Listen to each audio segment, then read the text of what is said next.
What's going on? What's going on, people? How y'all doing today? I know we run a little bit late. Blame it on me.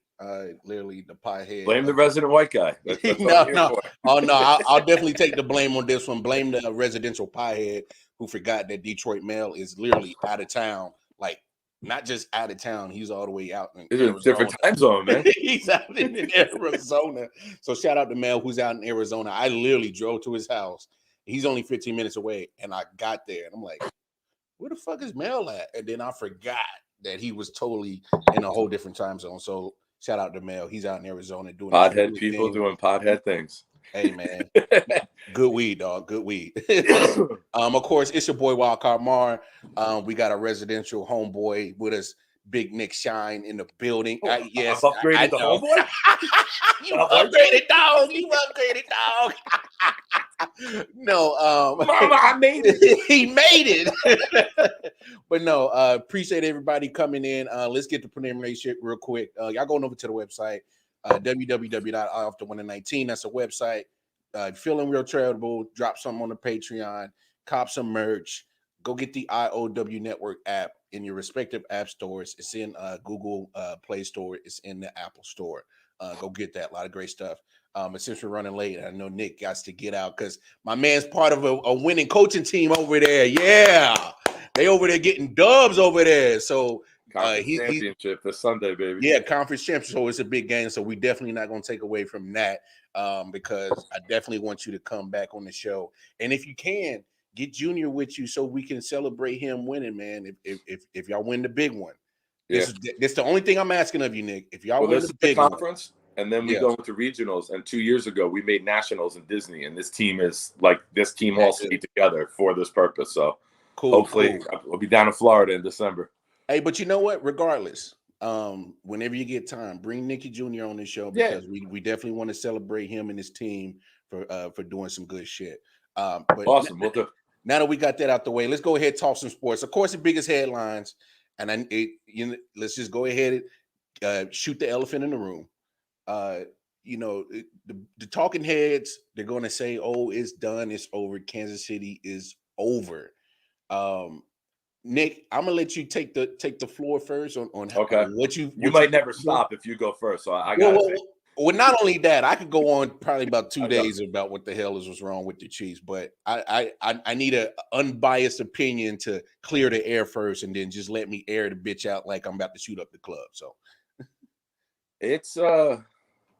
it's got to be concerning now, right? Like, what's going on, man? A couple weeks of the same thing. What's up, man? It's been a couple weeks of the same shit, and it's getting worse. Like they're not finding a fix. Mm-hmm. They're not adapting. They're not evolving. They're not coming up with a game plan. Like let's be real.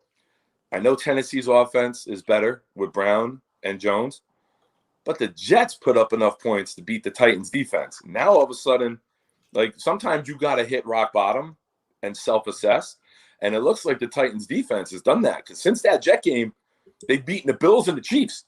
Like what's going on with them? Kudos to their coaching staff, but on the same point, Andy Reid, you've been around here long enough, man. Like the game don't pass you by in one off season, or one hamburger. Like you gotta figure it out. And right now, if I'm a Chiefs fan, and I think I've told you this, my daughter rooted for the Chiefs, and that's like her second team, like because the Jets are bad. But even I joked with her yesterday. I was like, yo, any team you like just instantly sucks, Sophia. It's you. You're the jinx. So, Sophia, go ahead and do me a favor. Unlike anything Kansas City right now. Yeah. I'm gonna have to have a little strict talking to with her. But there's too much talent not to succeed. You put all these investments in the offensive line. I've said this before. I've said it tongue in cheek as a joke, but now it's like serious. There were Zach Wilson comparisons to Mahomes coming out of college with his playmaking ability, but I didn't think Mahomes would turn into Wilson. I thought Wilson would turn into Mahomes. They're tied for the league in interceptions. Like it's not the comparisons you wanted with Mahomes. Mm-mm. So I didn't watch the game yesterday. When the Jets got down really bad, me and Nikki put on the Red Zone. So we were flipping through that, and they were just going through. Mel said Sophia must like the Lions too. Well, she's too young to be a stoner. I don't even think she knows the Lions exist. No weed, Sophia. Say no to drugs. Say no, baby. Say It'll no. make you drive to somebody's house who's all the way out in Arizona. But if you do say yes, come back with Daddy and hang out. Yes. But yeah, man. I know you about to go off. I could see you. You had to get the you had to sedate a little bit just now before starting it up. So floor's all yours, brother. Because all right. So here's the thing. I'm really a glass half full, half empty Chiefs fan right now. Where I'm half empty at is that, to your points, just similar to what you said, this team hasn't adjusted. Yeah. NFL has already adjusted to that offense, and Mahomes hasn't adjusted. Andy Reid hasn't adjusted. The play calling hasn't adjusted. It's one thing to have a bad defense. Now it's another thing to have a bad defense, an offense who's not adjusting, a coaching staff who's not adjusting. That's called the Jets, bro. That's called the Jets, bro. Now is not just, of course, you're getting something that's very uncharacteristic in short amount of time. In 7 weeks, there's been so much turnovers, and when you have Mahomes turning the ball over a lot, you got wide receivers fumbling. It's uncharacteristic. That's one issue. It's a fixable issue. It's a domino effect of like awfulness, right? It's like everybody's getting involved in it now. Tips, passes, missed receptions, missed blocks, missed tackles, misreads. It's like everybody's like, you could tell it's in their mind. Not playing competently. And that's the thing. It's not just one person of the offense. It's literally the whole offense. Yeah. The offensive line has been showing leaks lately. Orlando Brown was getting beat like a drum yesterday. I don't know how he got dominated. You look at they already took Lucas Niang off for right tackle already.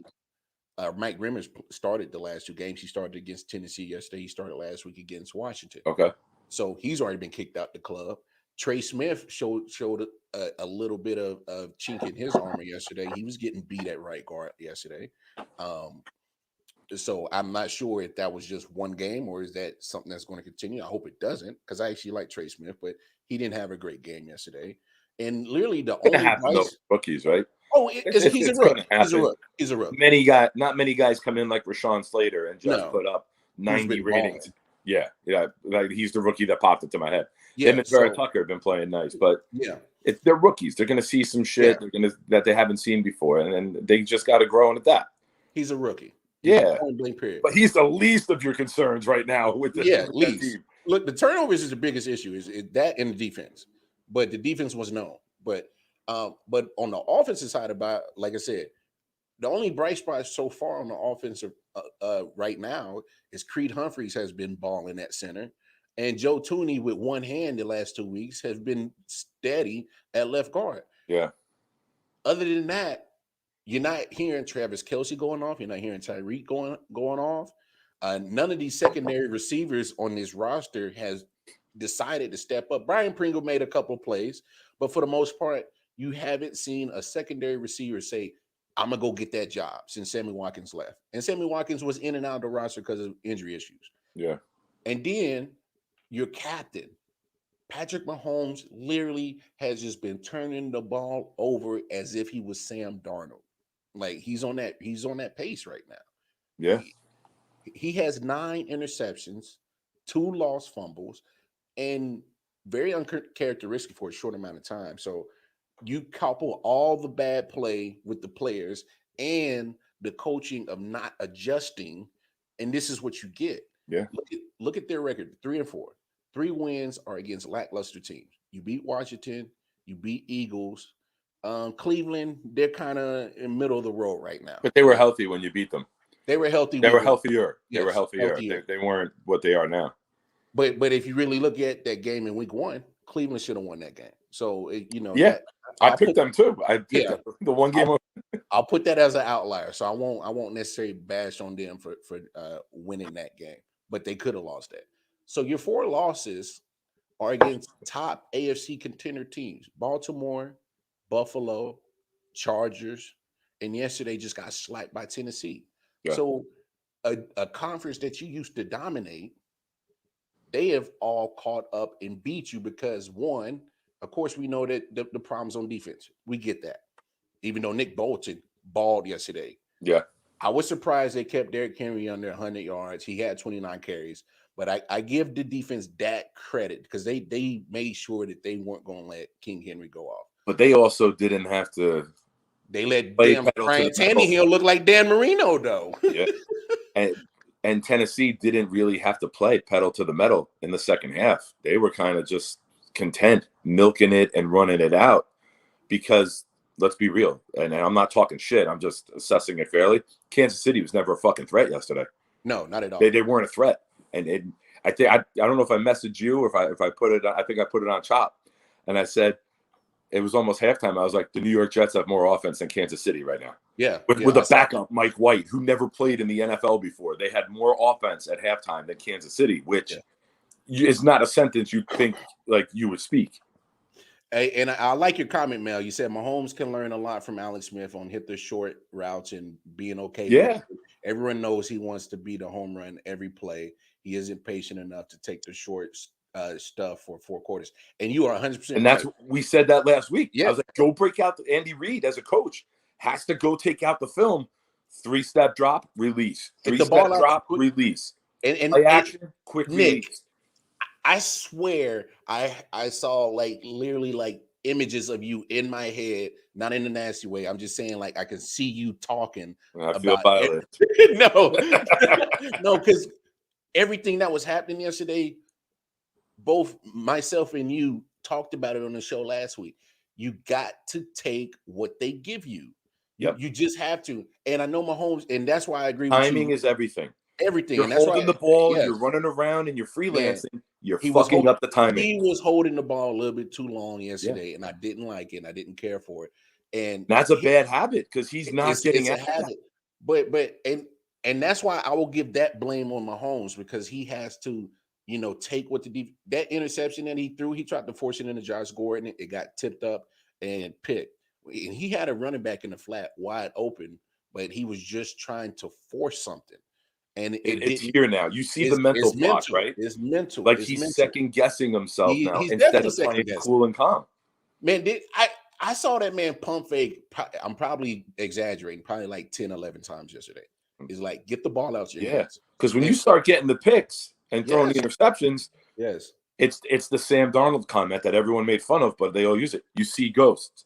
You think guys are where they're not going to be, and you're second guessing yourself, and you're not firing confidently. Hey, Jay, you're right. You're right. We've already touched on the O-line does have to get better. But I think the bigger point of everything is like Nick said, it's a domino effect now. It's not just O-line, it's Mahomes, it's receivers, it's coaching. And how do you protect an O-line? Quick release, slants. Give Kelsey a 3-yard out, let him catch and angle towards the sideline and turn it into 11, 12-yard catch. Like they're trying to hit a home run every time instead of playing small ball. They're starting to look like the Yankees. It's either home run or nothing. Right? Like that's a good analogy right there. They don't want to do small ball. They get frustrated. They get aggravated. They're fucking confused. Their timing's off. And they don't know how to move the chains. And it's home run or nothing for them. Yeah. And here's my take on what I think what the Chiefs need to do. Andy Reid needs to, and this is what Melvin Wall's biggest grief with the Chiefs.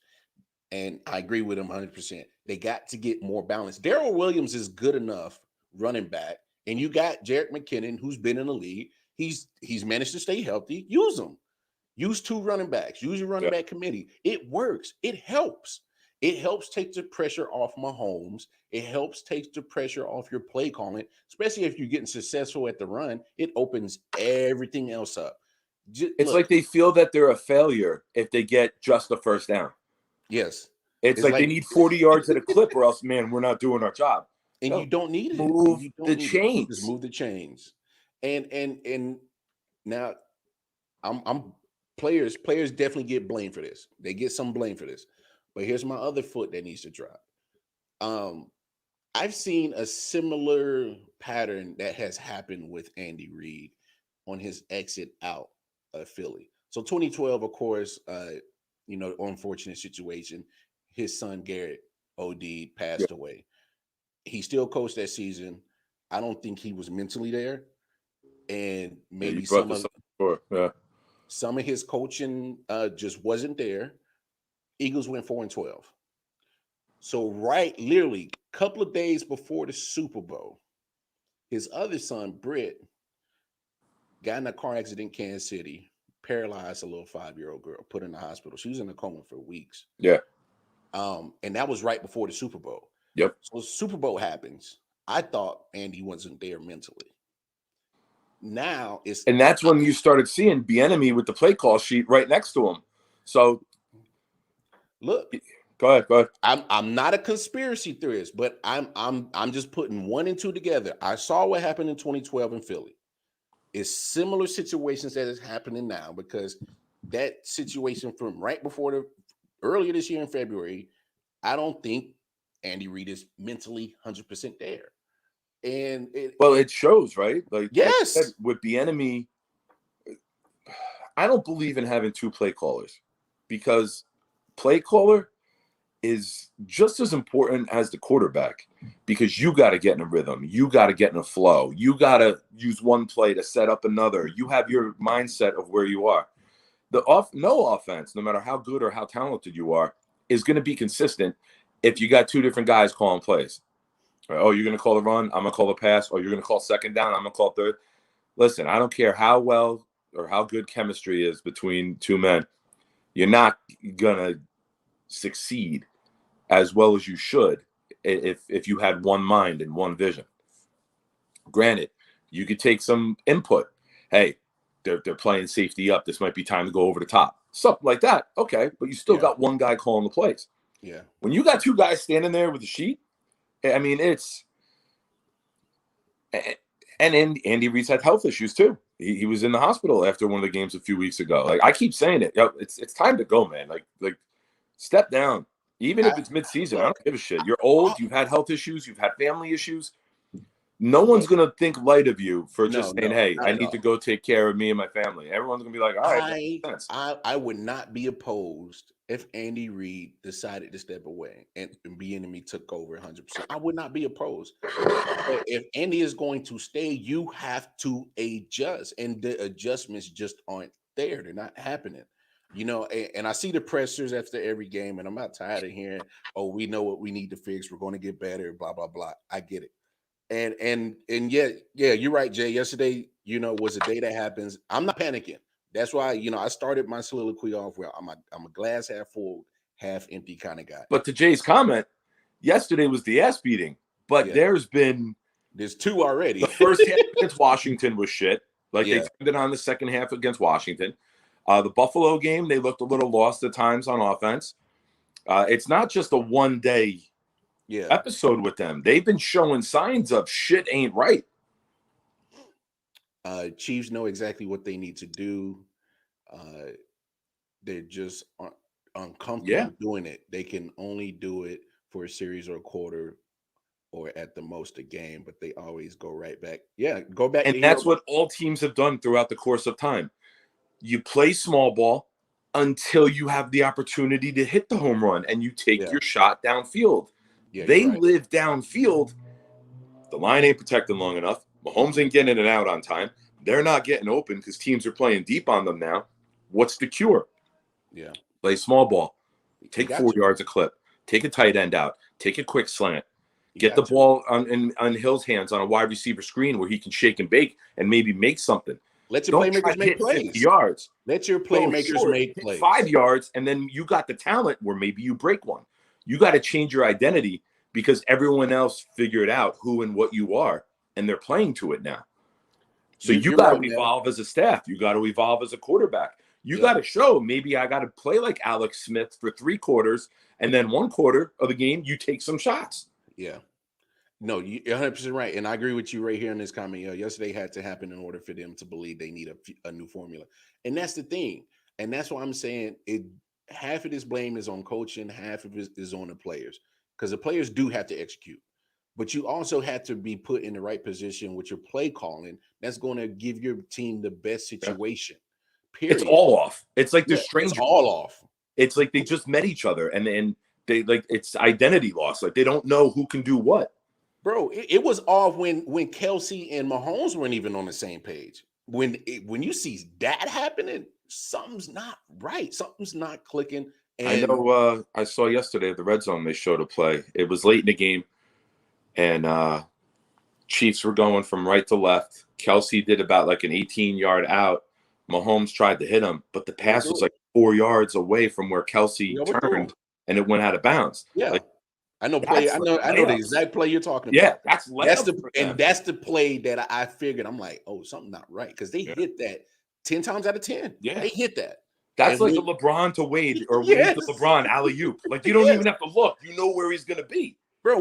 Look, and when you see stuff like that, you're like, all right, something's not right. But here's the part where I'm not panicking. Even though they have lost to the top, they lost 4 games to top AFC contenders. They're still not out of the picture because the AFC is so jam packed, standings wise. Your top teams still have 2 losses, so you're only 2 games back. Now, unfortunately, you already lost Just because I'm a big fan every of tiebreaker. underdog, can you just remind everybody who's the top seed? Because I love the underdog. Who's the top seed in the AFC right now? Right now, it's Cincinnati. Gives me hope as a Jet fan because the Bengals have been down. It gives me hope. Right I'd now, like it's to see Cincinnati. the underdog rise. And we'll get to Cincinnati in just a second because we just said something that makes perfect sense of what the Chiefs need to do and what Cincinnati is exactly doing. So we'll touch on that in just a second. But man, this is why it's not time to panic. You're only 2 games back from your top AFC contenders. Unfortunately, you lost all tiebreakers.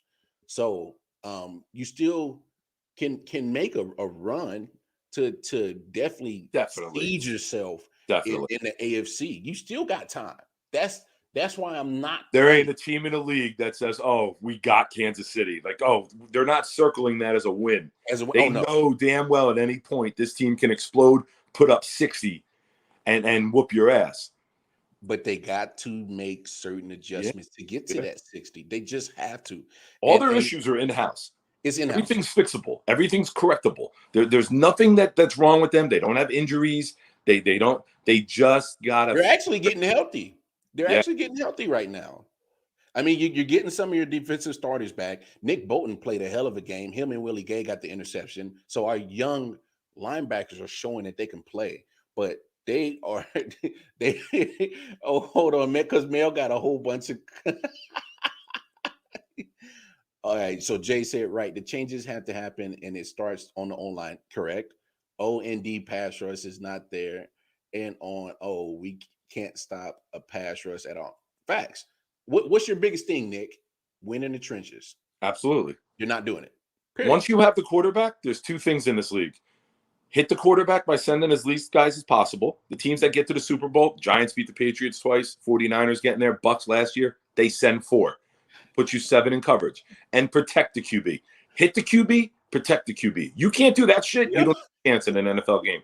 Mel's going off. He goes, here's the solution. 1, trade the wife for a better one that keeps her mouth closed.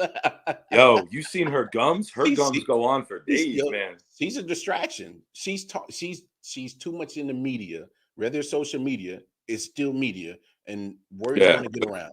Listen, you got your high school sweetheart. You stepped in it. You got the money pot. Shut the fuck up. Like, but that goes. And I'm not just saying it to her, but anybody.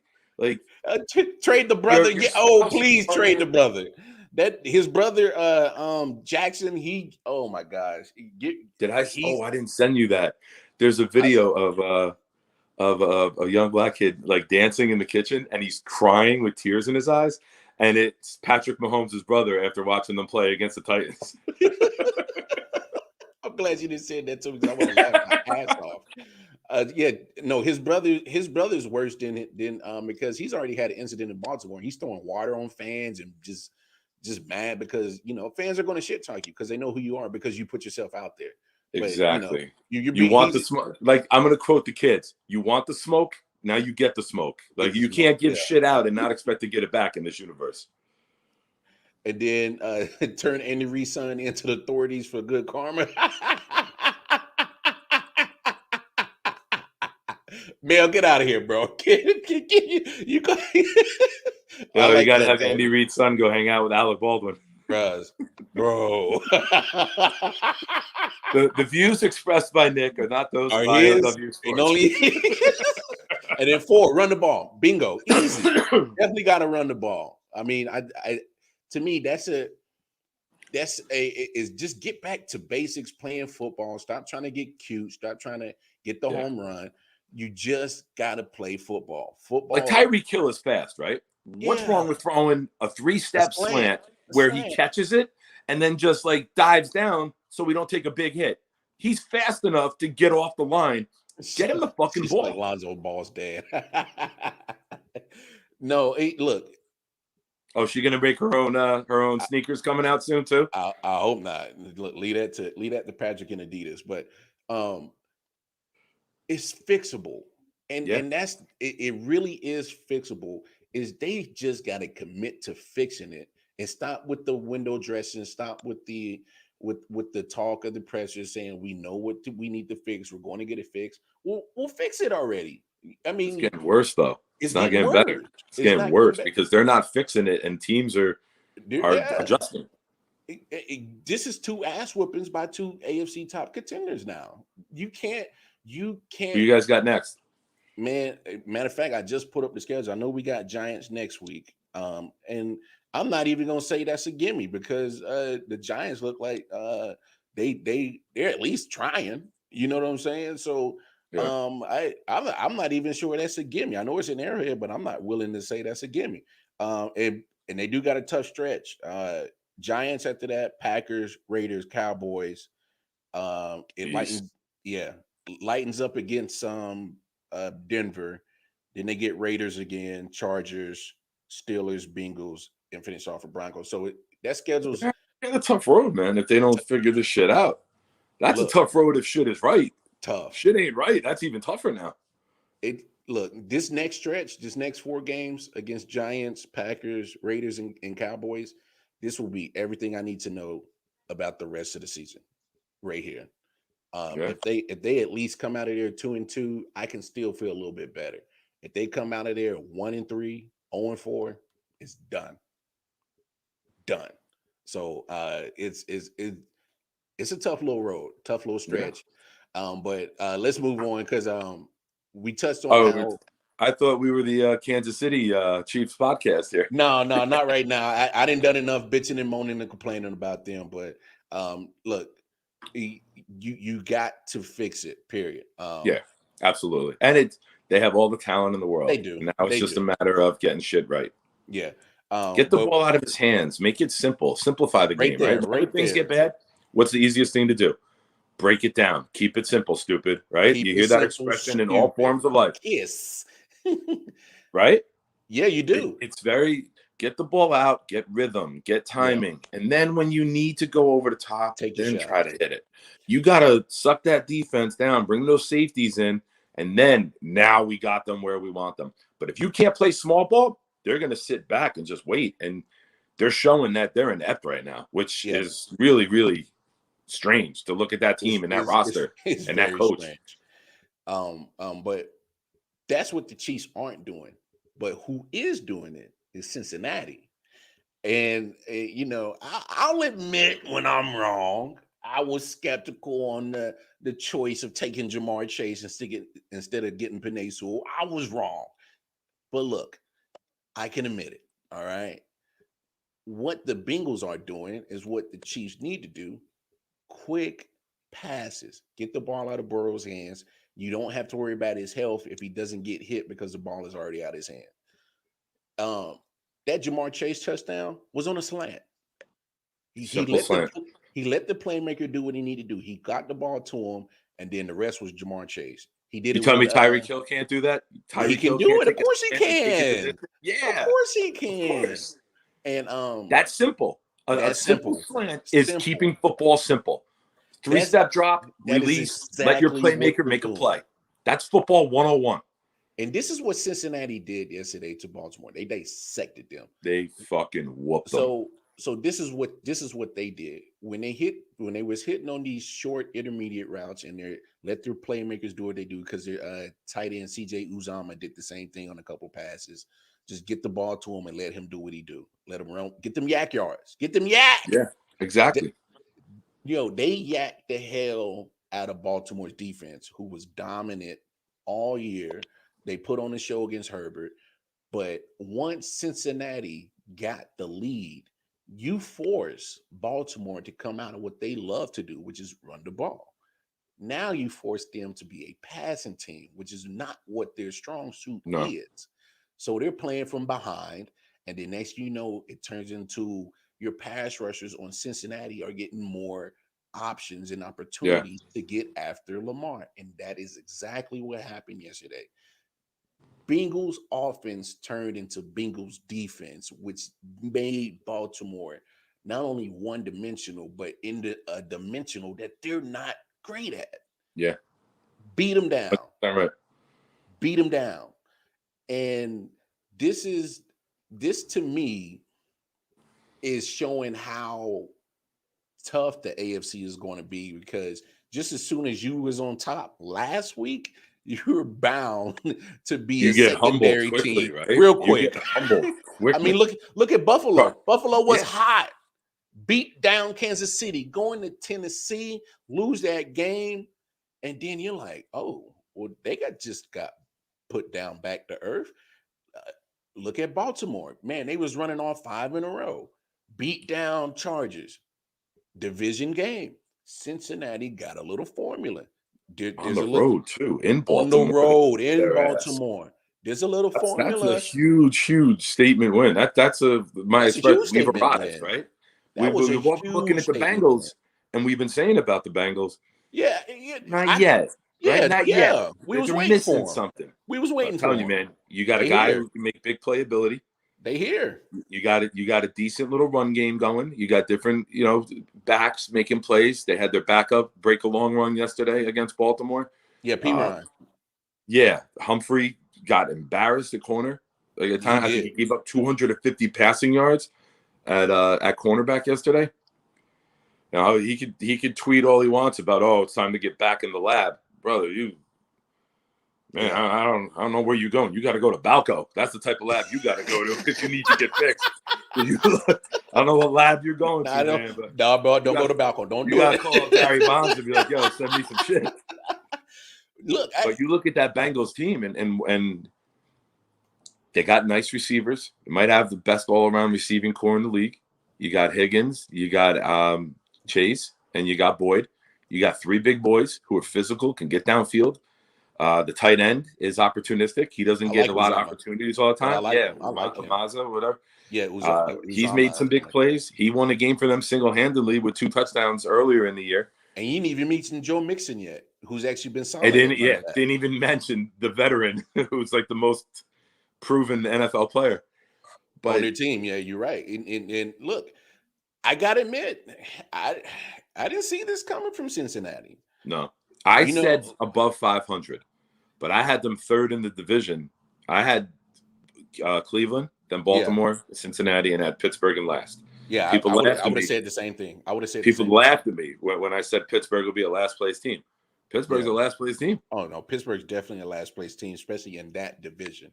But I mean, look, I did not see this coming from Cincinnati. I mean, look, they didn't get blown out by Green Bay. They could have won that game had a kicker made a kick. You know what I'm saying? Exactly. Same thing in Chicago. If they just made a play here, play there, they win that one. I mean, but other than that, they didn't have a signature win. And that's what I was waiting on. And when you go on the road into Baltimore and beat them, statement. That's huge. That's a huge That's statement. a big statement. That's not, hey, we might be something. That's like, yo, we might be the top dog right now.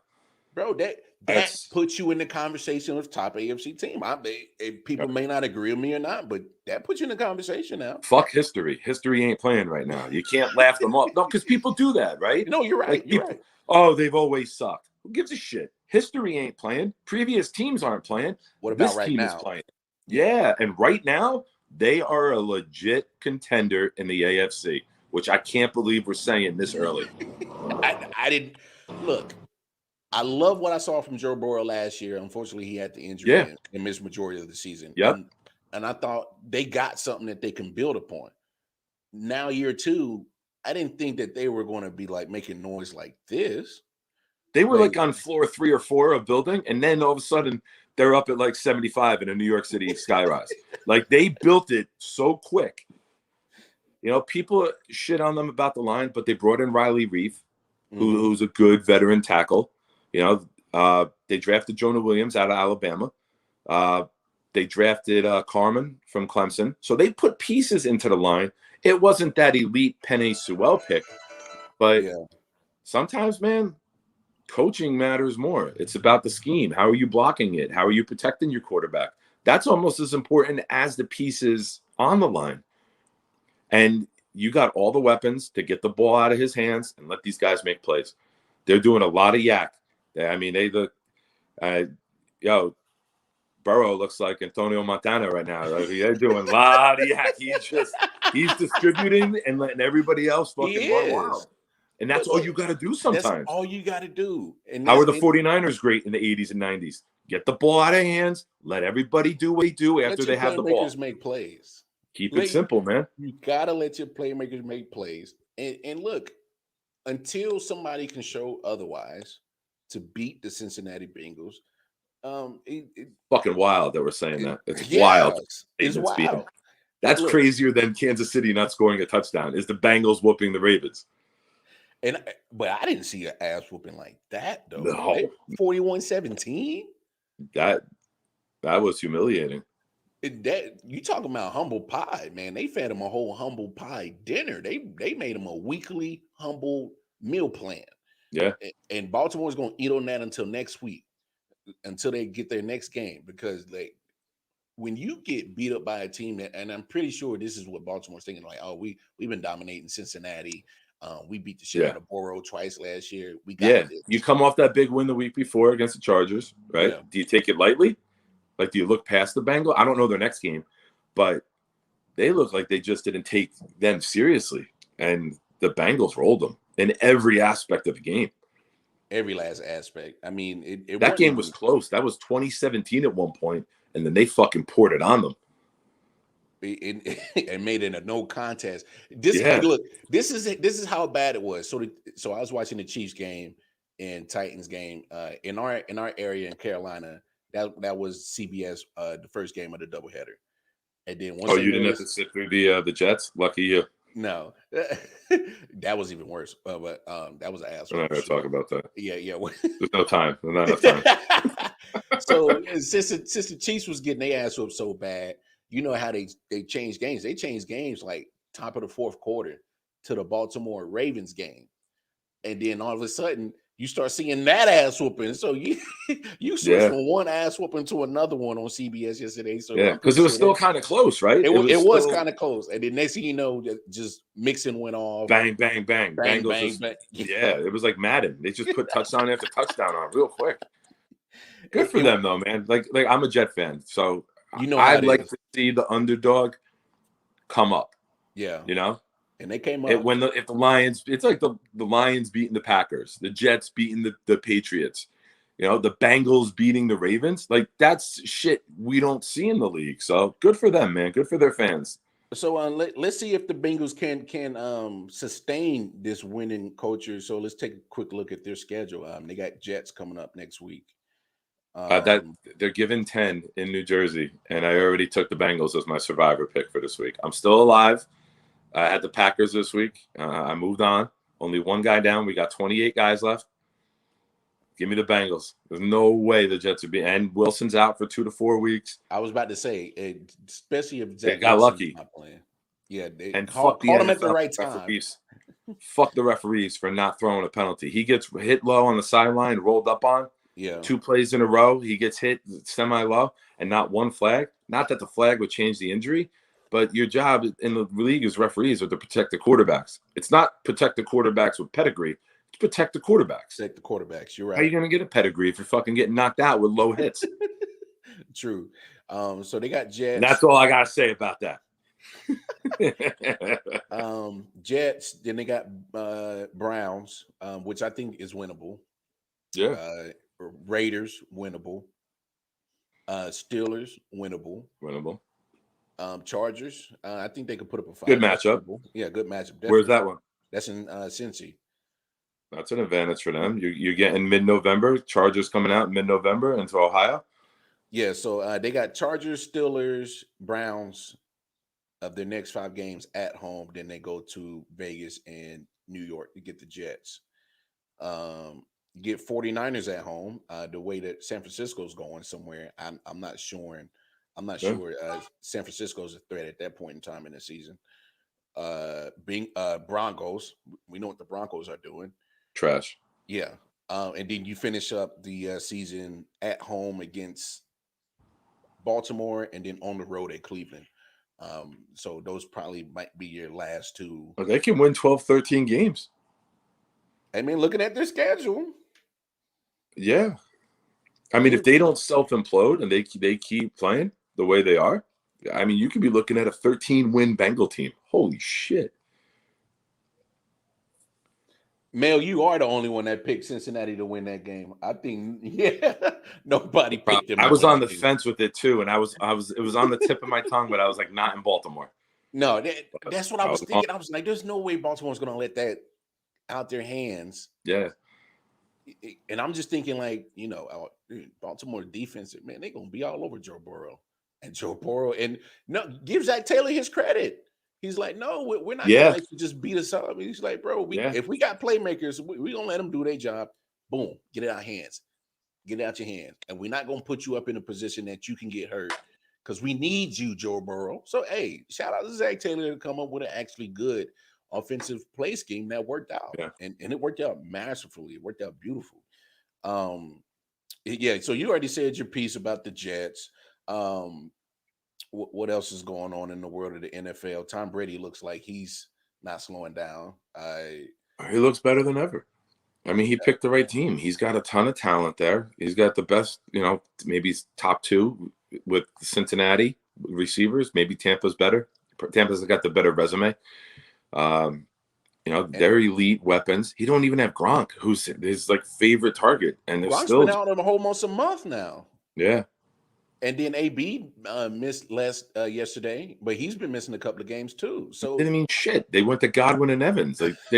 He spreads the ball around, but if he's got to feed somebody because they're down, those guys are all very capable of dominating any cornerback you put out there with them. Mike Evans. And I'm happy. And Godwin dominated yesterday. Usually Brady doesn't peak this early. Like last year, they struggled.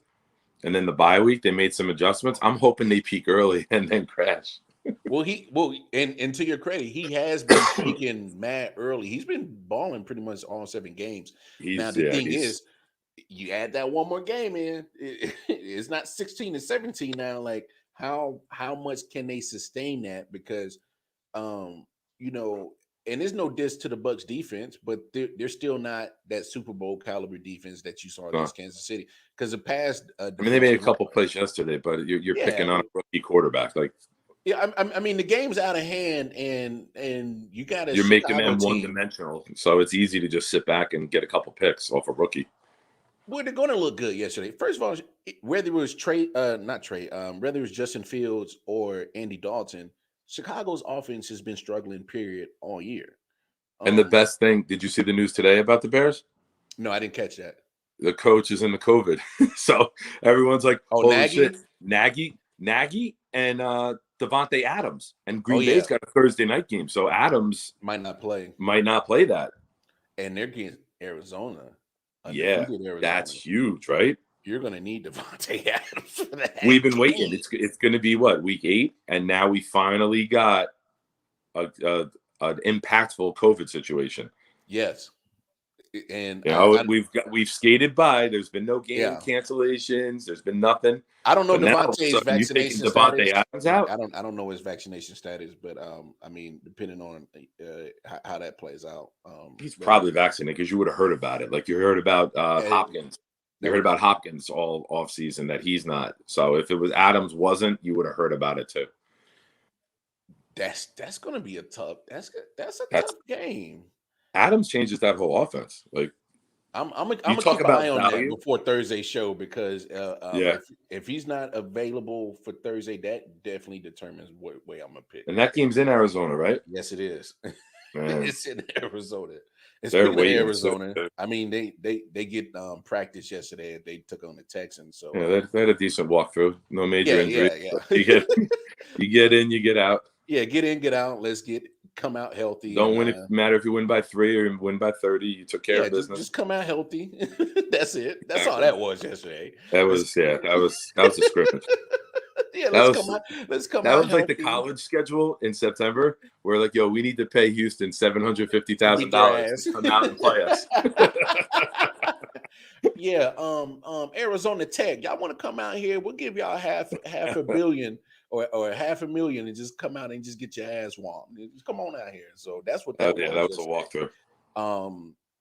So Tom Brady looks good. Kyler Murray looks good. Matt Stafford didn't look too bad yesterday against his old squad, Detroit Lions. And kudos to Detroit, man. Detroit competes. They went balls to the wall, the onside kick and 2 fake punts in the game. They did an onside kick and a fake punt in the first 4.5 minutes of the game. And it was like, holy shit. Like they're going wild for this one. Mel, I give updates on the pick 'em on Thursday when we take our picks. No worry. I know you just want that pat on the back that you're in first place, but Nick and Sophia are right behind you. Don't get too comfortable. Don't get too comfortable. Yeah. Oh, that's Mel who's in the league? Yeah, yeah. He's right. He's block him so he can't send you picks this week. Hey, sorry, man. I didn't get your pitch. That's how I'm gonna get back in this shit. God damn it, because I keep taking these wild picks, thinking they're gonna work out for me. I'm sending you messages. It's gonna be user not found. Like, what the fuck? What are you doing to me? No, I mean we got some quarterbacks that are starting to separate themselves. You still sticking with your MVP candidate? Herbert? Yeah. Herbert and Stafford were my top 2 going in. But I mean, you looking at it now, if you're ranking them, I mean, I think Brady's first, right? He's leading the league in passing yards and touchdowns, I believe. You know, but it's a quarterback league. As much as Derrick Henry is the most outstanding player in the league, and he'll probably get Offensive Player of the Year because he's going to rack up 2,200 and probably 25 touchdowns. Shit, he might have 2,500 all-purpose. Yeah, I'm looking. If I got to do top 5 MVP guys right now, I put Brady 1. Okay. Put Murray 2. I put Derrick Henry 3 because I still love what he does, especially now the Titans are winning some games. In the beginning, they were 2-2. Yeah. But now they're winning big games, so his value is going to go up in terms of voters. And I'll finish it out with Burrow and Stafford. Just Herbert didn't play this week, and he didn't look well last time. So I think that's. I mean, Rodgers is probably right out there. Rodgers and Herbert are like 6 and 7, I would say right now. Yeah. Dak got to be up there too. Dak's in that 6, 7, 8. I need. You have a bye week, man, and people forget about you. Well, because if we don't see you play at that moment, we're like, oh yeah, I forgot. But no, your list is almost about 10 players deep, and I wouldn't disagree with not one of those players. And that's like the leaders of the pack, right? Those are like the 8 that you look at. I mean, granted, someone can play Josh. I didn't even mention Josh Allen. You know, I'm telling you, man, you have a bye week. People fucking forget you exist. But it's very close, and you know, teams are going to lose games. You know, all these teams got to play each other. I didn't even mention Lamar. I didn't even mention Lamar. You know, I didn't even say Lamar Jackson. So like, no, I think you know, there's 10 guys. He's been in the MVP right dogs. And don't forget, scanning teams in my head right now. And bro, we didn't even mention Patrick Mahomes. I just listed 10 guys and didn't even say Mahomes, which just shows how deep it's a very, very wide open race right now. wide And open guys race, can fall out of it or guys QB can rise heavy. into it. Yeah, yeah. No, you're right. And here's the thing about and I only threw that question out just because I mean the MVP race is going to change. It's going to fluctuate all year. It's going to go up and down. But there's some consistent names that's been there. Tom Brady, I would say Tom Yeah. Brady, Kyler Murray, Stafford, Rodgers, probably your more consistent names that's been in that talks. Well, because the teams are winning. They have the experience with the media. It's a media pick, right? Yeah, and So their teams are winning. They're winning. So yeah, they're perennial winners. They're yeah, perennial in the conversation. They got relationships and rapport with the media who votes for it, which is bullshit in my opinion. yeah. I think the MVP should be voted on by the players and coaches. Agreed. Because if you see that player and you have to coach against that player, you have a true, I guess, idea of how Yeah. they can make or break a football game. You know what I'm Like each saying? team gets 3 votes. You get your Yeah. GM gets a vote, your coach gets a vote, and collectively your players Player. vote for somebody. Actually, kind of like that idea. I like that. You know, idea. where it's 3 picks from each team, and then you rank your top 5 or whatever, and then Yeah. submit it, and then it goes that way. Because media is biased, man. It's very biased. Because sometimes they do that shit off of whether they like you or not. Look at Major League Baseball Hall of Fame. Man, that's a fucking joke. It's fucking bullshit. It should be existing members of the hall, living members of the hall, vote. And here's the thing, and not to go off topic, but I know if you probably get a sit down with all those players who are in the Hall of Fame, they'll probably put in a lot of these players that the writers aren't putting. You tell me Clemens and Bonds are not 2 of the greatest players of all time? Barry Bonds was player of the decade, and before he even got juiced up. Yes.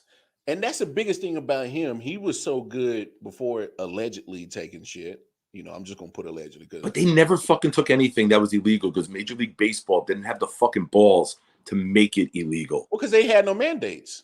They had none. Nothing. They were so happy people were hitting home runs and the fans were back after the 94 strike that Bud Selig just did this. The media is what called it out. Major League Baseball wasn't calling it out. Exactly. Major League Baseball didn't care about what they were doing because people were watching. 100%. People were going to the stadiums. So that McGuire-Sosa home run chase in 98 and the Yankees brought baseball back from the strike. And they were like, we got the biggest team in the biggest market. The baseball economy bloomed. Yep. The baseball economy bloomed during that home run race in the late 90s with McGuire and Sosa. Griffey Jr. was in there for a little bit. McGuire and Sosa were going up the bat in 98. And when they would put their hands together on the bat, their jerseys were shredding like the Incredible Hulk. Like, you can't tell me those guys, like, you look at McGuire from his rookie year. He was huge. He looked like Pee Wee Herman. Huge. He looked like Pee Wee Herman. And then all of a sudden, he's Arnold Schwarzenegger. His traps were blocking his ears from hearing, bro. His forearms looked like thighs. But Major League Baseball's like, holy shit, we're the biggest thing right now. Major League Baseball economy bloomed. And that's what I hate about how they do that, man, is because you are punishing the guys who helped your economy bloom. Because in the rate, but the writers don't care about that because it doesn't affect their pockets. And here's the thing I've always said about the writers: you got guys who are 5'7", couldn't hit the fucking ball out of the infield in Little League, and they're jealous and hate-filled that the guys who were great got greater. It's all about jealousy and hatred and envy. Because you look at all these guys, Tim Kurchkin. Tim Kurchkin's fucking 5'6" and has to sit on phone books when he does ESPN games just to see over the fucking desk. And you know what's funny? They defer to him on ESPN for anything baseball, for anything that they think is important. But, and once again, this is Nick's opinions, not those of I.O.W. Sports. He's a whiny little fucking bitch. All he does is cry and whine. Even when he's complimenting someone, he finds a way to put a complaint in there with it. Like, he's hitting home runs this year, but mostly the wind's blowing out to his back when he does it. Like, shut the fuck up, you little bitch. If people don't know who Tim Kurkjian is, please go Google him because this shit is hilarious that Nick is going off about Tim Oh, I hate him, man. Kurkjian. I hate him. This is hilarious because he is a pencil needle He geek. definitely. He's a pencil neck geek. And like they defer to him like he's just ultimate like he's baseball Bible. guru. Yeah. Like They he's talk the about damn god of opinions and views baseball. are Bible. My goodness. But And he's one of the writers, and he tries to be is. influential with who he's He voting is. for. And I I'm bet not you he voting is for this guy influential. because shut the fuck up, And man. and I bet you people listen to him, and that's the problem. I'm sure they do. And that is the problem because his influence, to me, and I'm pretty sure you can agree, don't mean shit for the game of baseball. Yeah. You should lose your vote if you talk about publicly who you're voting for.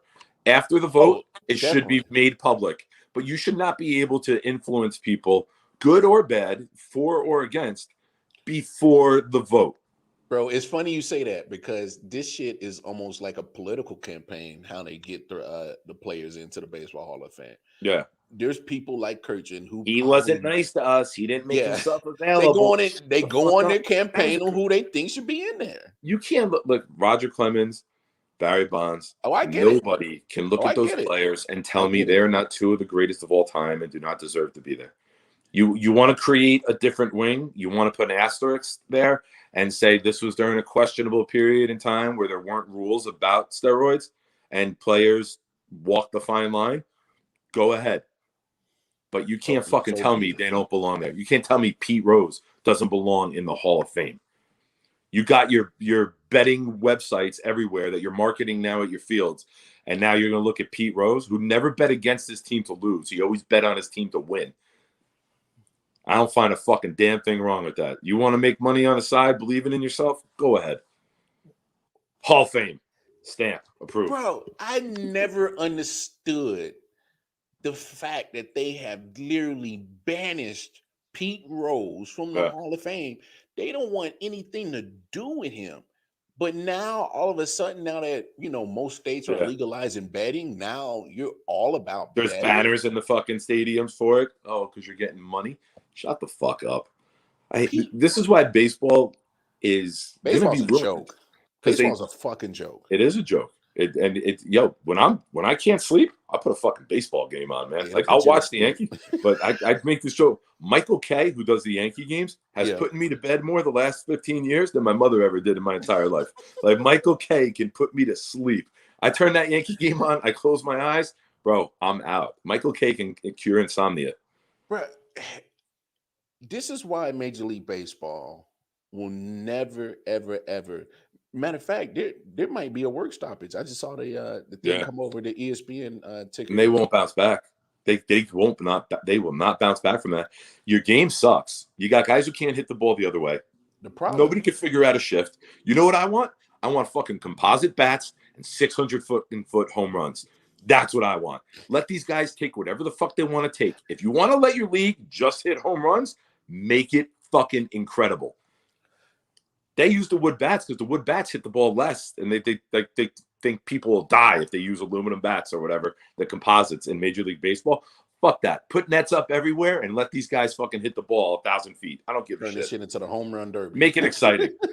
Make it exciting at least. They can't figure out how to speed their game up, speed their product up. They can't figure out how to continually make their product entertaining that people tune in. 162 games is a lot. We live in an era. We live in an era now where it's now, right? But it's a Twitter world. I need instant gratification. You don't get that with baseball. You got to sit through the long haul. Still haven't found a way to market their players. Yeah. You got phenomenal players in this league. And I get, Mike Trout probably is an outlier. He's not big into being marketed. He'll do commercials every now and then, but he's not big into being out in the public eye. But he's probably, when he's healthy, he's one of your best players in the league. And he's the best. He's the biggest star. Had a bad for the rest of the country. He's buried out. Him and Ohtani are buried out in LA. Buried in California. And I say that because for baseball, 80 of the games are in home. Then they got other games on the West Coast. It's 10 o'clock starts on the East Coast. You're not seeing them. At least if you got a star on the East Coast in New York, 7:00 game. It's 4:00 out west. You could see the guy play.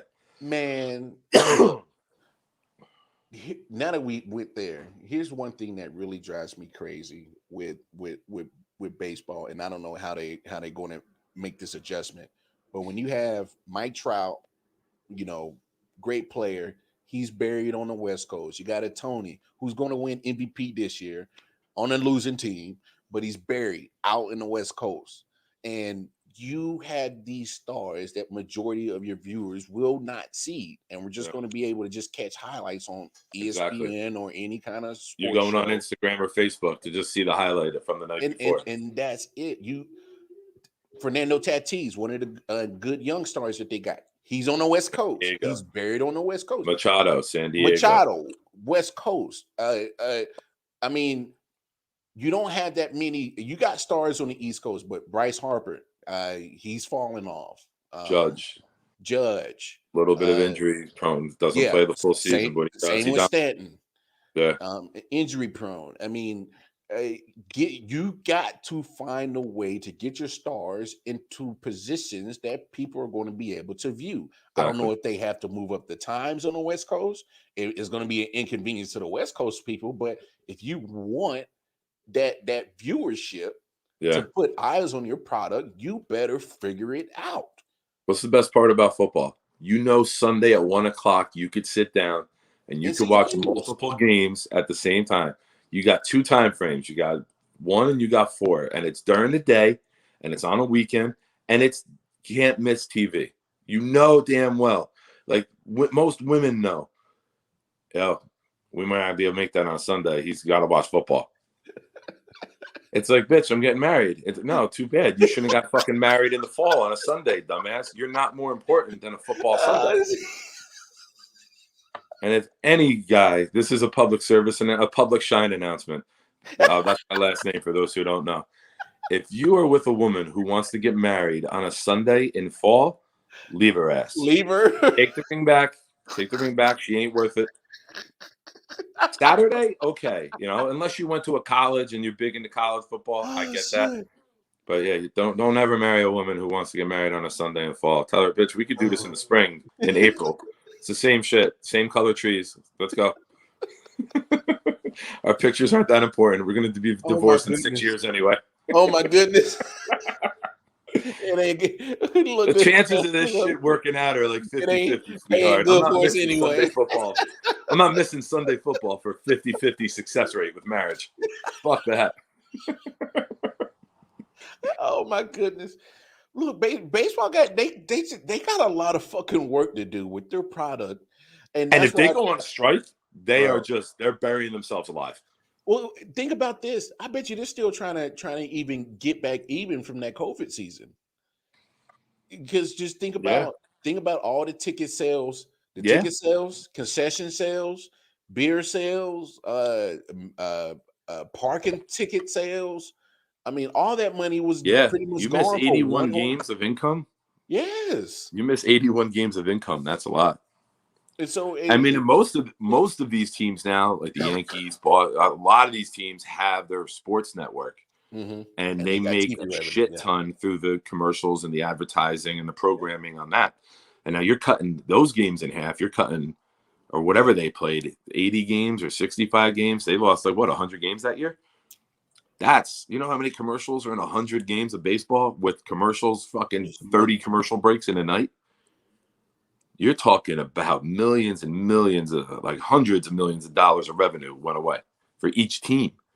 And Major League Baseball did their own selves no justice for not adjusting their product. They literally went in the middle of the season in June with that whole checking of the pitcher shit and banning the substance of the pitching. Where do you do that at? In the middle of the season, just because say, hey, baseball's caving in to the whiny Twitter Tim Kirchkins. Yes. They're like catering to in this bitch. Oh, we live in a society, man, not to get too much off sports, but we live in a society right now where everybody wants instant gratification for their thoughts, their feelings, their opinions. Yeah. And to equate it with sports, like something comes up, it's okay to tell people, fuck your feelings. Like your tears are not going to influence the world, but people and organizations, companies react to public outcry like it's Bible. Listen, people are allowed to be upset about something and no change take place. And they could So be for all right. baseball to having guys open up their fucking belts as they're walking off the field, like you're making a joke out of your sport. Let guys use whatever they want to pitch. Let guys use whatever they want to hit. I want to see the greats even trying to be greater because that'll make it more entertaining for me. Yeah. Here's one of the biggest points that I definitely hated that Major League Baseball went and made that change midway through the season. And this is one of Mel's points that he brought up. You look at pitchers, they're using it for grip so they can have better control. Why would you not want your pitcher to have better control? I would care for a pitcher to have better control instead of him sending a 95-mile-per-hour fastball straight to my dome. 95. Oh, You got higher. guys like Chapman hitting I get it. 104. Yeah, You got yes. guys, a lot of guys on average. Every They're team's hitting got 100 a couple plus. guys. Yeah. You're right. You're right. I want you to make sure your hand is comfortable.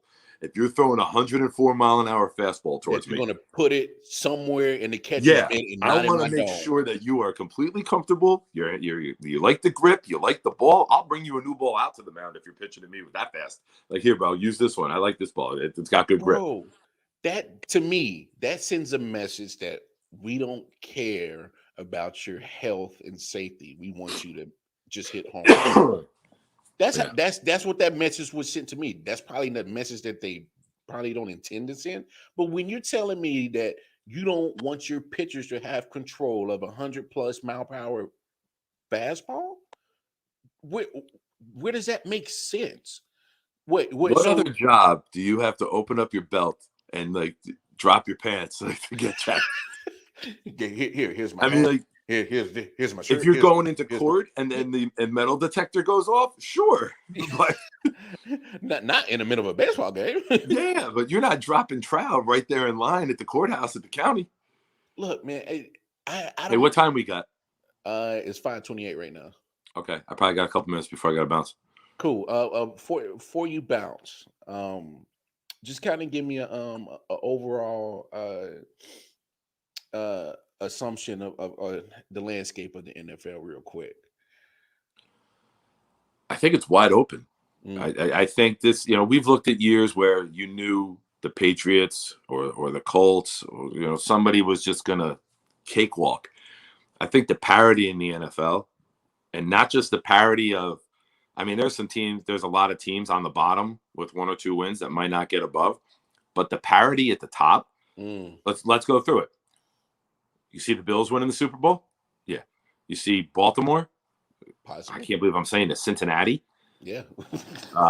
Tennessee? Chargers? Chiefs can get hot. I didn't even mention Cleveland yet. When they get healthy. There's 7 teams that you could see getting hot, and I mentioned Vegas. Yeah. There's 7, 8 teams that you could put a finger on and say, I could see that team getting hot in the AFC. Now AFC we got playoffs Dallas. is going to be fucking fantastic. Well, we got NFC. We got Dallas. That's it from that division. You got Green Bay. You got the Bucks. You got the Rams. You got Arizona. You got a top 5 there. I might be missing somebody. I just went through a quick. But those are like the contenders. I don't think anyone else. The Saints, I don't think they're a title contender. I already said Saints not making the playoffs, and I'm sticking to it.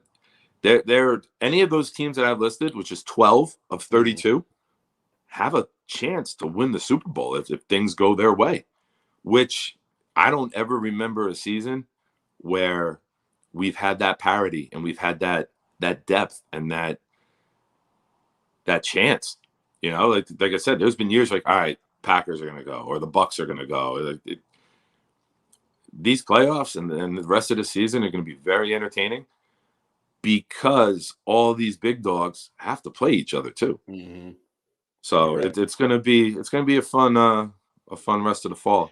Yeah, because how I see it right now, I see about 5 teams in the NFC. So Arizona, Tampa Bay, Packers, Rams, Dallas.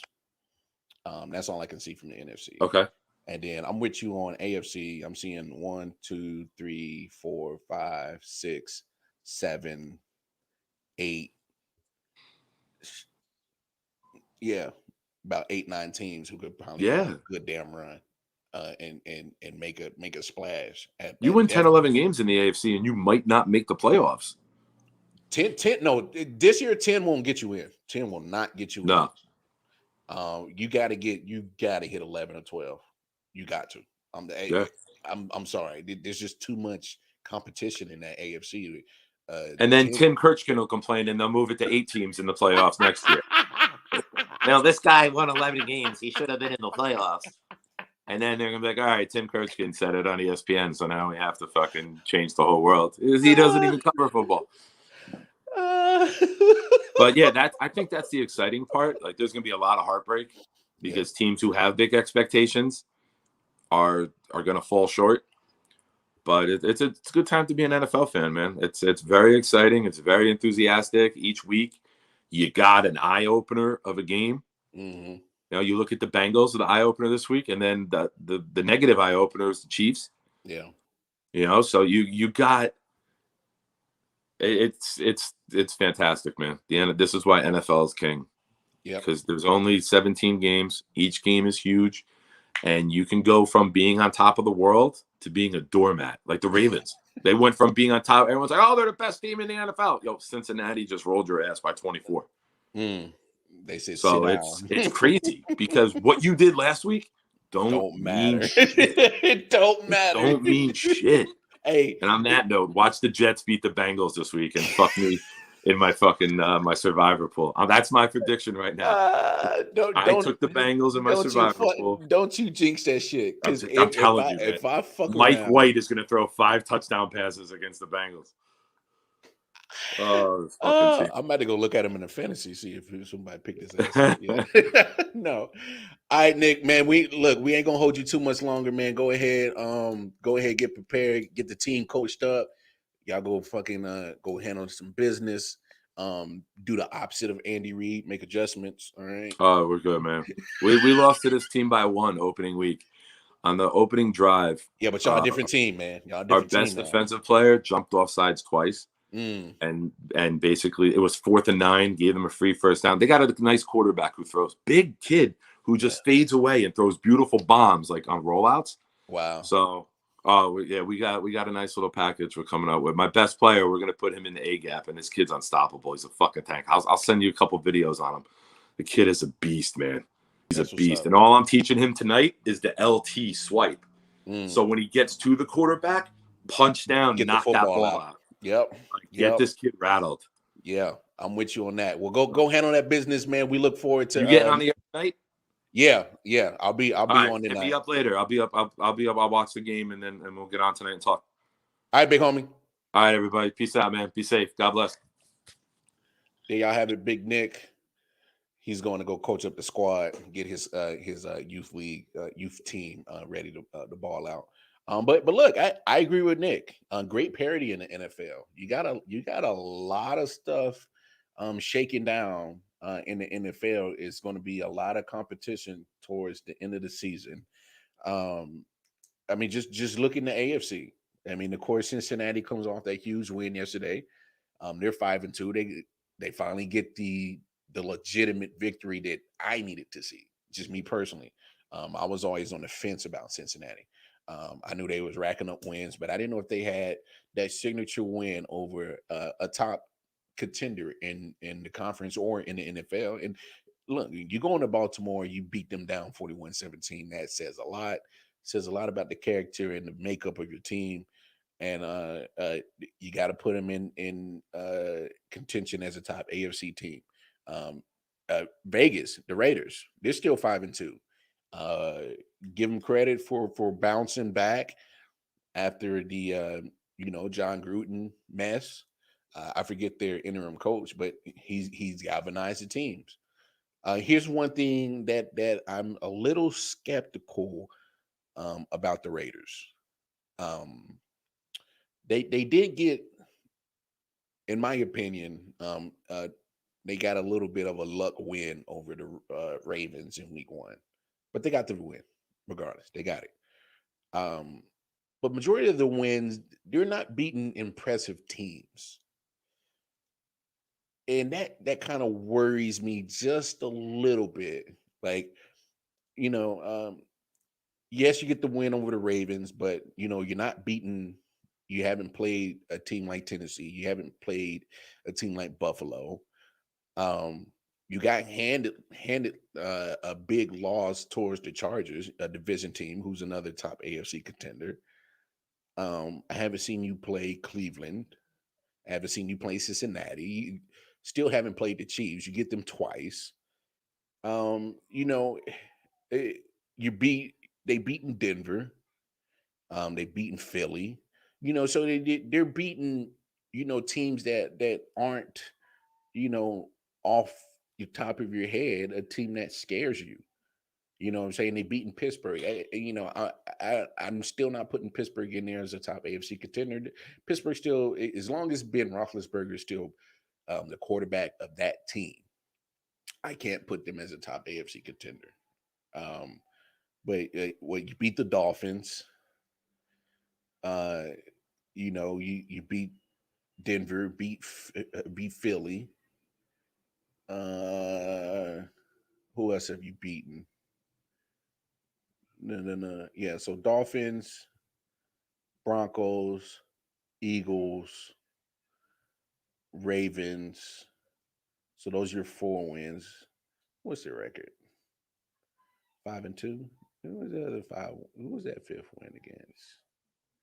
I can't remember. Damn it. Oh, Pittsburgh. Okay, yeah. So Pittsburgh, Baltimore, Denver, Eagles, Dolphins.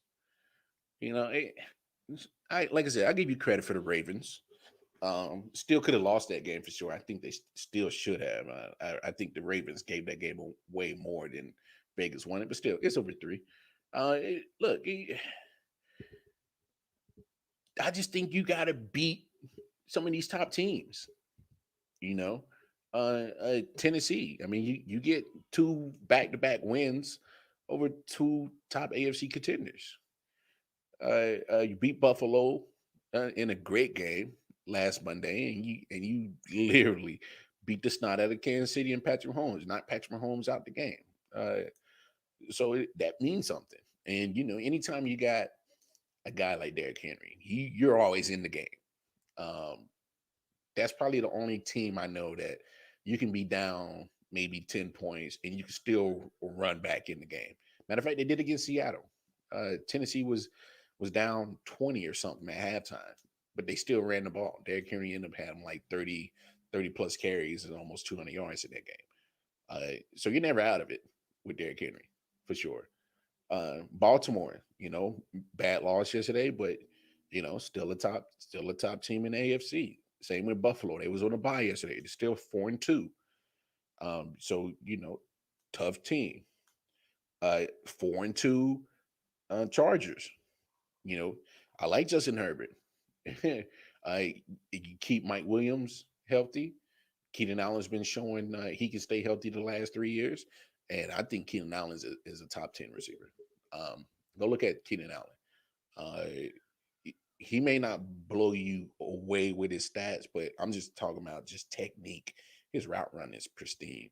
He's probably one of the best for wide receivers, in my opinion, in the league. And then you match him with a dog and just a mismatch and a big dude in Mike Williams. He just got to stay healthy. And that defense is going to continue to get better. Darwin James has shown that he can stay healthy. And so the Chargers are going to be better too. Um, but they were on a bye week. So they're still in contention. Cleveland, they started off week 7 with a win over Denver. I know it's Denver, but Baker Mayfield didn't play, and the Browns still showed that they could still win without Baker. I I'm not ready to put Pittsburgh in there yet. Like I said, as long as you still got Ben, I'm not ready to put you in there. Patriots, they're kind of chugging along at 3-4. Unfortunately for you, you got Buffalo in your division. But fortunate for you, you've already swept the Jets. You get the Dolphins. even though you still get the Dolphins one more time. You already lost to them once, but I think they can definitely win next time. Uh, Colts, who are 3-4, and I look, they won 3 in a row. I got to give the coach credit. They're managing uh, to win the games that I think a Carson led team would probably lose, but they're managing to win it. That game last night, Sunday night game, it was a monsoon out there in San Francisco. What's up, kid? It was a monsoon out in San Francisco, and Carson Wentz, the game plan was smart. Just throw it down there, get a pass interference call. We got Jonathan Taylor, who's good enough to get it in the end zone, and that worked a couple of times. And he made certain throws. That game sealing reception to Michael Pittman. That was probably his best throw. Get it to my 6'3", 6'4" receiver who's going to out jump that corner, and he's got enough strength to break a tackle, get in the end zone. That's exactly what happened. That sealed that game. So I would look out for the Colts. I would definitely look out for the Colts. Uh, uh, the defense is still good. Darius Leonard looked like he wants the Defensive Player of the Year award. Got a couple of strip sacks yesterday, or forced fumbles. So I would look. I wouldn't sleep on the Colts right now. They're getting hot at the right time. Look like they're starting to get healthier. And then still, look, I'm not panicking on my Chiefs. I'm just not. Um, if you tune into the beginning of the show, they got work to do. They do. They absolutely got work to do. They definitely have some mental walls that they gotta break down and rebuild. Especially on the offense. I think that if they can just fix the details on their offense. Um, Defense are not letting Tyreek get off anymore. So find a new way to use him. Uh, you still got the best tight end in the game. Use him. Um, Definitely use your running game. Like my man Mother Wall likes to talk. They need to run the ball. They do. They need to run the ball. Daryl Williams is capable enough. So is Jerick McKinnon. You got actually some good, decent running backs in that running back room that you can implement a good running back by committee system, because they all do different things. Daryl Williams is going to be your hit the hole, one cut, between the tackles runner. Jerick McKinnon can easily be your scat back. Hell, I like Derek Gore, the third string. I mean, he's not bad neither. Um, so the Chiefs can fix it. Patrick has to fix the turnovers. Can't keep being put in a situation where you're getting strip sacked, getting chased from behind, and getting the ball punched out. Can't be forcing certain throws that you're throwing interceptions that are unnecessary. You can't always take the big home run deep ball. It's okay to check down. It's okay to not take the easy pickings of a deep route and trying to force it into there. You don't need to do it. Look, the O line has to be better. O line in the first few weeks was showing that they they might be all right, and then lately they just have some gelling issues. But thank God that Creed Humphrey and Joe Tooney, the center and left guard, are consistent enough. And, we just got to find continuity with the other three offensive linemen. It fixed that issue. Um, Wide receivers got to step up. That's not named Tyreek Hill. I mean, we need a secondary receiver on the Chiefs, period. And Andy Reid, Eric Bieniemy, offensive coordinator and head coach. Yeah, you also got to make adjustments. Make adjustments because the league defensively, they're not letting you have those home run hits no more. You guys are both smart enough and good enough to come up with a new game plan, a different way to attack a defense, because otherwise, what are you here for? What are you in the league for if you're not going to make adjustments? If a league adjusts to how you play call, then you have to readjust to the league. Period. That's what sustains longevity. That's what sustains everything in the NFL is how are you able to adjust when people adjust to you? You know, what worked in 2018 when you first got Patrick under starting as a starter, it ain't working in 2021. You can't take 2018 offense and carry it to 2019, 2020, and 2021 and think you're still going to get the same result. It just don't happen like that. That's how quick the league adjusts. Period. Yes, you had a lot of success, but it wasn't like what you were doing in 2018 was working in 2020. Yeah, you got to the Super Bowl, but you had some tough times before you got there. And by the time you got there, you definitely walked out with a big pie of humble pie. And now, 2021 definitely won't work for you in 2018. Damn sure ain't working right now. Look at the result. You have 3 wins. 2 of them are against lesser competition in Washington and Philly. Your third win, week 1 against Cleveland, which you definitely could have lost. But you look at your 4 losses. You're losing to top AFC contenders. Because at the end of the day, when you go to 3 straight AFC championship games, 2 Super Bowls, win one, everybody in that conference is looking like, oh, these cats is about to go on a run. We need to figure out what we can do to adjust to stop this run. And that is exactly what has happened. Buffalo, Tennessee, Baltimore, Chargers, those 4 losses, all 4 teams, top AFC contenders. So you look at the overall scheme of how the Chiefs schedule has shaked out. They're not beating top teams in AFC because they are tired of losing to the Chiefs. It has caught up. They are tired of losing to the Chiefs, and they made sure they adjusted to beat the Chiefs.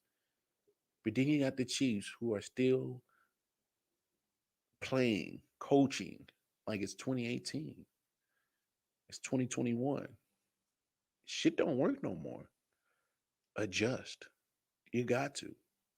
Otherwise, you get the frustration, the disappointment, the losing that the Chiefs are currently sustaining. That's what happens when you don't adjust. Same thing with life. Everybody, you don't adjust to the times, you get left in the past. That's what happens. Adjust. That's the biggest thing. Adjust, adjust, adjust, adjust. But before we get off, got a last 10 minutes. Let's preview tonight's game. Preview tonight's game. We got the New Orleans Saints going to Seattle. Uh, play the Seahawks. 3-2 Saints coming off a bye last week. 2-4 Seahawks haven't had their bye yet. I wish they. I'm pretty sure that the team wishes that they could have a bye because they need some serious adjusting that they need to do, especially with Russell Wilson out. Of course, he didn't play last week. Um, Geno Smith started. Matter of fact, finished the last game that Russell played in 2 weeks ago. Look, the Seahawks, man, it's really not a. I hate to say it. So if there's a lot of Seahawk fans out there, yeah, shit ain't gonna look positive for you guys until Russell gets back. And if it's not, it's because the Seahawks really don't have an identity outside of Russell Wilson. I know they like to run the ball. Um, so they're definitely going to have to lean towards that now that Russell isn't there. But what happens when the rush isn't successful? When you're not running the ball that you need to and you're getting shut down? I don't like those odds of leaving a victory in Geno Smith's hands. I'm sorry. I just don't. Geno Smith never showed anything of being a leader of a winning team, in my opinion. I don't think they have I don't think they have enough, on that roster to really say that they could compete with any team. Yeah, I know they were in the game last week, but it was Pittsburgh. Who really believes right now that Pittsburgh is a good team? You know what I'm saying? You're in close games with Pittsburgh. Well, what they fucking do? You still lost. Uh, I mean, and that's with the unmobile Ben Roethlisberger. You always in the game when you're playing against Ben Roethlisberger right now, and you still didn't get the victory. I I get you got DK Metcalf who can dominate a game if he shows up, but I know I've seen some times where he disappears from a game. Tyler Lockett's still good slot receiver, but who's going to sit here and say that Tyler Lockett is going to be prone to, take over a game, and he's going to be unstoppable? I've never heard no such talk of Tyler Lockett being a game changing wide receiver. You know what I'm saying? Uh, Chris Carson, their running back, he's been in and out of the lineup. Alex Collins has been nice as a fill in. But you're not getting your consistent run threat from the Seahawks like if you had Marshawn Lynch still back in the days. When you had Marshawn Lynch, you knew what it was. They was going to run the ball and play action and bootleg off of it. I don't know if they necessarily have that same formula anymore that can work. Besides Bobby Wagner on defense, you know, I don't. I'm not sold on Jamal Adams. I know they're going to start primarily using him as a box safety more, and so as in don't necessarily leave him out in pass coverage, but be able to help on the run defense. But that hasn't worked. Seattle's run defense is still just as bad as Kansas City's. Go check it out. Like, so when you pay that man that much money to do what you are supposed to be good at and it's still not working, then what's the point? Jamal Adams is definitely a liability in pass coverage. Y'all remember the game against Pittsburgh? Had an interception to seal the game, hit him right in the head. By the time he got his hands up, the ball had already hit the ground. So it's like, besides Bobby Wagner, there's nothing on that Seattle defense that scares me that's going to be able to stop anybody. Seattle's in trouble. I really believe that. Seattle is in severe trouble. And you get the Saints tonight, and Saints are 3-2, but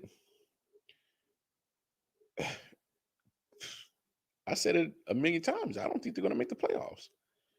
It's not like their offense is anything that is to die for right now. I mean, Jameis Winston is not lighting up the boards. You know what I'm saying? He actually had a good game against Washington, but that was Washington. Everybody's been having a career game against Washington. You lost to the Giants. Jameis has been efficient, but it's only been, I think, twice now in 5 games because they just got off bye. It's only been twice now that I think he's thrown the ball for more than 250 yards. Only twice out of 5 games that he's thrown the ball for more than 250 yards. Where's the consistency at? I mean, that has been the only consistency with Jameis, is that he hasn't consistently thrown it for more than 250 yards. And in one of those games, you needed overtime to lose against the Giants team. Come on. I don't even count that win against the Packers no more. That seems so much like a distant memory. Saints, Saints, I think are just in a real conundrum right now. Because definitely Alvin Kamara a bust right now. That, I dare anybody to give me a weapon on the New Orleans Saints, but that is not named Alvin Kamara. That scares you. I mean, I got 4 minutes left in the show. If anybody can come up with an answer in the next 4 minutes of any person on the New Orleans offense that scares you, that is not named Alvin Kamara, I'll be glad to hear it. I'll be ears wide open. Ears wide open. I am here. I'm waiting for anybody to give me an answer of who is an actual threat on the New Orleans offense not named Alvin Kamara. Good luck naming it. Good luck naming it. I'm I gotta be honest with you. I think tonight, with the Saints in Seattle, is going to be a very sloppy game. I think it's going to be a very sloppy game. There's two quarterbacks on here that I don't have any trust in. There's, uh, I guess I can give the edge to New Orleans that they might actually have enough defense to stop the Seahawks, but I don't think they have enough offense to complement them. It's literally going to be Alvin Kamara bust. I'm not expecting I'm not expecting a great game tonight. I'm really not. I'm expecting a purified mess. I'm expecting something that's just going to be complete, very low scoring. I think it's going to be just because I'll be on tonight at midnight. I'm gonna watch it because I need to give some analysis on it. But the analysis might be less than 5 minutes because see, I'm not expecting nothing great tonight. I'm just not. I'm not a big fan of this matchup. But who would have knew that Seattle would be struggling, Russell would have been hurt, and Jameis has been playing eh. you know. I love that sound. You don't know how to describe something. You're like, it's yeah. No, but anyway, that's gonna be our show today, y'all. Um, Definitely go over to our YouTube page, on the I.O.W Sports. Go ahead, like, subscribe, follow us there, hit that bell notification. You can definitely go follow us on Facebook at I.O.W Sports Talk Network. That's our Facebook page. Definitely follow us there. Go ahead, give us a follow on Twitter at I.O.W Sports One. And y'all, and if you got Instagram, go ahead, follow us over there at I.O.W Sports Network. Um, Most importantly, go to your respective app stores. Um, Go to the Google Play Store for you Android Google users, and then go to the Apple Store for you Apple iOS users. Go cop the I.O.W Network. Of course, I.O.W Sports is on there. I Often Wonder, our other podcast is on there. We got a lot of great content coming from other content creators, great music from independent and mainstream artists. So definitely go cop the app. It's dope. It's worth it. It's free. It's dope though. It is dope. Um, Shout out to Mel. He's out in Arizona. So he won't be here at all this week. Shout out to the homie Nick Shine came and joined me today. Look, it's been real. That is episode 98 in the books. God willing, come check us out Thursday, 4 p.m. Eastern Standard Time. Come chop it up about some football. We'll get in our week 8 NFL picks, and we'll talk any other meaningful sports topics on Thursday. So come check us out Thursday, 4 p.m. Eastern Standard Time. It's been real. Walk Mar out. Peace, y'all.